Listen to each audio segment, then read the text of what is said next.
Xin chào các bạn.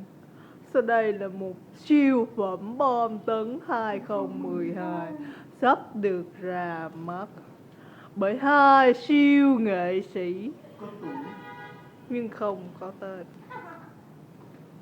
Mẹ có tên không có tuổi. Siêu phẩm xin được phép bắt đầu.